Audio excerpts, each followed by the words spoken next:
This video is sponsored by JNC Collectibles website at jnccollectibles.com. Be sure to check them out for all your TCG needs, from sealed products to sleeves to playmats. Link is in the description box below. Thank you, and back to the video. What's up, YouTube? And this is JNC Jib back on the channel, and it is currently Wednesday after the NAWCQ. We're getting ready for the EUWCQ happening this weekend, and I wanted to just go over the NAWCQ and talk about do a short recap. So this weekend was the NAWCQ. I ended up falling a little bit short, getting knocked out round 10, but it's all good. We're going right back into the grind with YCS Sacramento in the upcoming weeks. Shout out to all the JNC members that did well. Shout out to Jose, who made it to the World Championship through the main event playoff. Huge congrats to him. Shout out to all of our team members that topped and all of our members going to the World Championship for Master Duel. So we are just going to be doing a short NAWCQ recap, talking about some of the important breakthroughs from the NAWCQ. So first and foremost, we need to talk about Fiendsmith Snake Eye. It was the most represented deck. It was half of top 32, I believe. And yeah, the deck was just insane. I thought that the deck was definitely the best deck going into the event, and the finals was a mirror. However, I do think that the deck is a little bit a lot too powerful. I think that there isn't a lot of skill expression in the mirror match at the moment. Sadly, I do feel like, compared to Snake Eye and his previous versions, where you kind of had to outplay your opponent a little bit, I think that the new version of Snake Eye, the ceiling is just so high. I think the person who goes first has such a significant advantage, where in past formats of Snake Eye, and past versions like the 38 version with the Pozomino, etc., in the past, it felt that you can kind of win sometimes going second, and board breakers were pretty decent against the Snake Eye deck. But now it feels like you can't play board breakers at all. Cards like Beatrice and Angel of Blue Tears kind of make it so that post side you can't side into breakers. Cards like Mind Control Econ, because like you're just going to get FTK'd. You have to have maximum hand traps in your deck. It was a very common thing this weekend for people to be siding into 25 hand traps post side, maining 18 to 20 hand traps in the main deck and 40 to 45 card decks. And yeah, the deck is just a powerhouse and is definitely something to look forward to, and it's probably going to be the deck that ends up taking the EUWCQ unless some crazy spice is discovered. The next standout card that I wanted to talk about is Molchami. Molchami going into this weekend was, I want to say, underrated. We saw that the pre-sale for the card, after the initial hype, the card dropped down to about $30, $40, and after this weekend it shot back up to $60 because Molchami seemed to be everywhere, or Morcharmi as it's called now. Morcharmi seemed to be everywhere. All the lists were playing Molchami. Both lists in the finals were playing Molchami, and we saw Molchami put in work on the feature match over multiple feature matches. In the finals, we saw it draw 4 cards, and a lot of hand traps were dropped. And the opponent, Mike Thomas, shout out to Trish, he was just completely overwhelmed by Molchami. And it was kind of a consensus all around from players that were doing well this weekend that Molchami was an MVP in the side deck. So going forward, we're probably going to see a lot more of this card, and with the new Molcharmi card coming out in October, we might see a wave of new hand traps taking over the meta. Konami's been dropping a lot of hand traps as of late in order to try to counter the going first issue, and the Chummy cards are putting in work so far.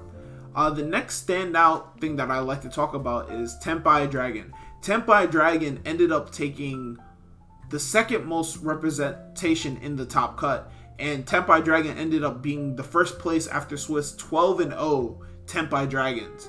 So Tenpai Dragon had a great weekend. I would say that this is the best weekend Tenpai Dragons has had since release. Obviously, we got the new support in the Infinite Forbidden being Doro Doro and Tenpai Dragon Genroku. Being able to push the deck all the way to its full power and its full potential. All the consistency that the deck was lacking, it has now. So instead of just breaking on only opening Fadra plus 4 hand traps, your deck is super consistent. You're able to cut Fadra down to 1, and the deck is performing. It seems to be the counter pick, or quote unquote the budget pick, for the people that don't want to shell out $300, $350 for a Fiendsmith engine with their Snake Eye deck. Tenpai Dragon seems to be the alternative option for those players that still want to compete at the highest level, and it's doing well. It's not even a bad pick. it's a very good pick in my opinion. And one of the reasons so is because of a card like Dimensional Shifter, which this deck is probably the best deck that can play Dimensional Shifter at the moment. In the past, I said that Ritual Beast was, but I think Ritual Beast lacks the power that Tenpai has and the matchup into Snake Eyes. I think where Ritual Beast is a quote-unquote shifter deck, as in it relies on shifter, and when it doesn't draw shifter, the deck is in a bad position. Tenpai Dragon has so many options that even when the deck doesn't draw shifter, going second is still a threat. And it's still something that needs to be respected. We see a couple of very top players decide to play it this weekend. Names like Santoli, he decided to play Tenpai Dragon this weekend. And it shows why a top player like that would decide to play this deck. The deck was very good going into this weekend. Another deck that I wanted to talk about briefly is Magical Musketeer. Magical Musketeer saw a surprising appearance in the playoff by Cameron Neal. He decided to play this deck in the playoffs, and we saw at the TCG Fandom event after the Sunday main event, we saw Christian Urena decide to play this deck against Christopher LeBlanc, and he 2-0'd Christopher LeBlanc while he was playing the Snake Eye deck. So maybe going into the EU WCQ, this is a sleeper pick that a lot of the top players are trying to keep on the low, but kind of was showing off a little bit during the weekend. It's definitely something to be explored as a go second option. Magical Musketeers using cards like Into the Rain in order to summon out a Magical Musketeer max that your opponent can't respond to in order to add multiple cards from your deck to your hand, or special summon multiple bodies. It's a really cool concept and is definitely something to look forward to. The next strategy I wanted to talk about was Trap Lab, or what people are calling it now, Math Lab, using a Simultaneous Equation Cannon. This card is ridiculous. It's basically a new innovation of the Trap Labyrinth deck that we saw throughout the lifespan of Labyrinth, going back between Trap Lab and Furniture Lab. Now it seems that because of the meta that we're in, we're back on Trap Lab. And Simultaneous Equation Cannon is the star card in the Lab deck. So what this card does is basically you banish a fusion monster or 2 Xyz monsters whose ranks are combined equals the number of cards on both players' hands and fields. I know that sounds like a mouthful, but basically the Lab deck doesn't really need its extra deck, so you can create an extra deck to hit most combinations, and you're able to then put 1 Xyz and 1 fusion back in order to target a monster your opponent controls who their ranks equal that monster's level, and then banish all cards your opponent controls. So this card is a powerhouse, and some people are even going as far as to play the Fiendsmith engine in their Lab deck in order to tutor this card from the deck with transaction rollback to just get a free banish of the opponent's board. So this deck is very, very toxic in my opinion, but it's just as toxic as the Snake Eye deck, and is there mainly to counter a Snake Eye deck. So for those who are trap lovers, I definitely would suggest that this deck, because this is definitely the best trap deck at the moment, other than another deck that we will talk about soon, which is not even really a trap deck, it's just a straight up stun deck, and we'll talk about that. The next strategy that we should talk about that had a great weekend was Gimmick Puppet. Gimmick Puppet, I did predict that Gimmick Puppet would top the WCQ, but Gimmick Puppet did very, very well. I believe that there were 2 Gimmick Puppet decks in the top 64, which was more than I predicted. I only thought that 1 would top. And we saw the deck on Feature Match play against Team Samurai X. Shout out to Sam. And yeah, the deck looked impressive. When the deck goes first, it's FTK and crazy, and when it goes second, you have enough breakers that you can try to break a board and still FTK going second. The deck had a pretty great weekend, and I look forward to seeing it do some stuff at the EU WCQ. The next deck that I want to talk about is Runic Stun. Runic Stun is the top meta deck that no one wants to talk about, because no one really wants to play this deck. Are you really going to be that guy and play the Runic deck? But we saw 3 Runic decks in the top 64, having one of the highest conversion rates next to Snake Eye, Tenpai, and Yugioh, which is another deck we'll talk about in a moment. But we saw that the Runic Stun deck had a very good conversion rate and got all the way up to top 8, which is extremely impressive for this deck. This deck is just, it is what it is, right? You play all the floodgates, you play cards like Synchro Zone, cards like Skill Drain, Rivalry, goes in, just to try to stun your opponent and then deck them out or win in time. It's a pretty obnoxious deck that isn't liked at all. Some people just like to play it because they want to be that guy, ruin somebody's day, and that's fine, but it's definitely a deck to look out for. Another deck that I want to talk about is Memento. Memento, I put it pretty high on my tier list. I thought it was the best of the tier 2 decks, and it kind of underperformed a little bit, but that's to be expected because Memento isn't a very popular deck in the TCG. It's not something that has been talked about a lot. But I think after a ban list, this will easily be one of the top meta decks. And it did see some success this weekend. It did sneak into the top 64. It did lose in the top 64, but it is cool that Memento was able to do well. A deck that I didn't have a visual up here for is Yugioh. Yugioh ended up, other than Snake Eye getting the farthest, getting one Yugioh deck in the top 4, I believe, and 2 Yugioh decks in the top 8, or it might be the vice versa. It might have been 2 Yugioh decks in the top 4. I'm not sure, but all I know is that there was definitely a Yugioh deck in the top 4. Yugioh got very, very far this tournament, and in the playoffs, being the top 4 being 2 Snake Eye, 2 Yugioh. Yugioh had a great first showing weekend, and is definitely the best going first deck of the format. When this deck wins the dice roll, you're in trouble. You really want to win the dice roll against this deck, because if this deck is on the play game 1 and wins game 1, yeah, it's really rough. I would say right now, winning game 1 is more important than it's ever been in Yu-Gi-Oh!, at least for the last 6 months. You really want to have your deck as good as possible to win a game 1 situation. And this deck, when it wins the dice roll, has almost 100% win rate going first. This deck is ridiculous when it goes first game 1. Now for some other standout cards that I wanted to talk about were some of the standout hand traps and tech options that people were deciding to play. A big one for this weekend was Ghost Sister and Spooky Dogwood. Yes, cringe alert, cringe none. Yeah, so this card is a card that when activated, every time your opponent special summons a monster, you gain life points equal to that monster's attack points. And this card was used or showcased by Logan Johnson and Lucas Sacco at first in the playoffs inside their Yubel deck. And when I saw it, I thought it was a genius idea. So shout out to them for coming up with this, to my knowledge.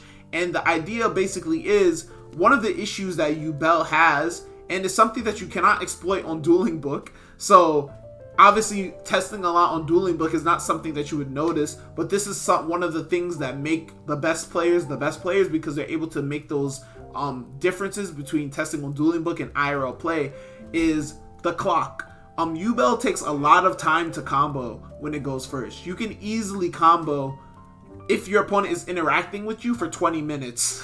And that sounds crazy, but it's true. Yubel can easily combo for 20 minutes when it goes first. So having a card like Spooky Dogwood game 3 for when you're going second, in order to create an alternate win condition, because your deck takes a long time to play, is super toxic, but is super innovative in my opinion. In a bad way, but in a good way. So Spooky Dogwood saw a lot of play this weekend. We saw Spooky Dogwood everywhere, and most of the Yubel decks, or a good amount of the Yubel decks that did well, were playing Spooky Dogwood, and even some of the Snake Eye decks were playing Spooky Dogwood. This card is super toxic, but it is interesting that this Ghost Sister, which up until this point has seen the least amount of play, is starting to see some play. Another Ghost Sister that hasn't been seeing much play lately is Ghost Ogre, which saw a lot of play going into this weekend. People, in an attempt to add as many hand traps to their deck as possible in order to have a high chance of drawing 3, you start adding in some of the hand traps that haven't seen much play up until this point, and one of them being Ghost Ogre and Snow Rabbit. So this is another hand trap that hasn't been seeing much play, but just started to see more play in people's attempt to add more hand traps to their deck. It saw some play. It didn't see play everywhere, but some people were playing it in 1 to 2 copies, some even playing 3, but this card started seeing play. Another card that we expected to see play everywhere and saw play everywhere was Droll and Lockbird. However, the consensus from a lot of people that were playing Droll and Lockbird when they talked in their deck profiles is that the card was extremely underwhelming in the Snake Eye Mirror. However, they felt that there weren't many other options to play. The card performs fine / well against Yubel and maybe some of the FTK decks like Gimmick Puppet, etc. But in the Snake Eye Mirror, a lot of players were saying that the card was underwhelming to straight up bad, but they still felt that they had to play it because there aren't many other options for hand traps. Another big advance going out of the NAWCQ weekend is bestials. A lot of people were main decking 3 bestials or more. Bestials saw main deck play this weekend in a lot of the Snake Eye decks. Again, in an attempt to add more hand traps to your deck, you're going down the list of hand traps. You're done with your Ash, Veiler, Imperm, Nib, Droll, Mourner. You got to start looking for other hand traps, and some people ended up on the bestials in the main deck and side deck. Same thing with Phantasme. Phantasme seeing some play in the side deck for some of the Snake Eye lists. A way to draw into more hand traps when your opponent link summons, which the Snake Eye deck is basically a link climb deck. And yeah, so these are some of the hand traps that we're starting to see trend a little bit going out of this weekend. Another thing that started to trend were droplets and tactics. We saw some tactics in some of the Snake Eye lists, but we also saw these cards a lot in the Yugioh list. Yugioh seemed to be playing, some people opted to play hand traps, while others opted to play all board breakers. And cards like droplets, Dark Ruler, we're seeing some movement. They also see play in decks like Tempai Dragon. So these cards, we're seeing some play, but not as much as the hand traps. The hand traps were definitely the MVPs of this weekend. People just trying to innovate and play as much hand traps as possible. Another thing that we saw, at least in the winning deck profile of Aditya, we saw the Silhouette Rabbit and we saw the Angel Statue of Azure seeing some play. So these cards are some more, or at least this card is a card that came on Infinite Forbidden. It takes 2 effect monsters, and when it's summoned, when it's link summoned, you can set a trap card that summons itself as a monster from your deck to your field. So with the Angel Statue of Azure being a Solemn Warning, you have a turn any 2 cards into a Solemn Warning, and because this is an illusion monster, it can't die by battle. The other cool effect on this card is if a monster is special summoned out the spell and trap card zone, you can destroy a spell or trap on the field. So this card not only has synergy with the cards that it sets, but it also has synergy with a card like Snake Eye Diabellstar. So going second, you're able to summon this card when you have Snake Eye Diabellstar in your spell and trap card zone, and then when you summon Snake Eye Diabell out the spell and trap card zone, Azure Rabbit is able to pop a back row. So it has some cool synergies with the Snake Eye deck. It's an interesting card, and I'm looking forward to see if it will see more play in this format. This is a card that definitely will see play in the future. It's kind of destined for success. Cards like these are destined for success. It's just a generic card that turns into interruption and does cool things. But yeah, so I'm looking forward to see what these cards will do. And the last thing that I want to talk about were the Millennium cards. We did not really see the Millennium cards this weekend except for Patrick Hoban, who word on the street was he was playing a Millennium Snake Eye Fiendsmith deck. He hasn't released a deck profile, so we don't know exactly what his list looked like, but it is confirmed that he was playing these cards in his deck. So these cards are still not doing as great as predicted. However, it is still very early on in the format, and maybe as we go forward, they'll continue to grow in popularity. So yes, everybody, I hope that this video was helpful for you guys going into the WCQ and going into YCS Sacramento. I look forward to seeing all the new innovations coming out of the EU WCQ this weekend. And with that being said, have a great day. JNC Jib signing out. Peace.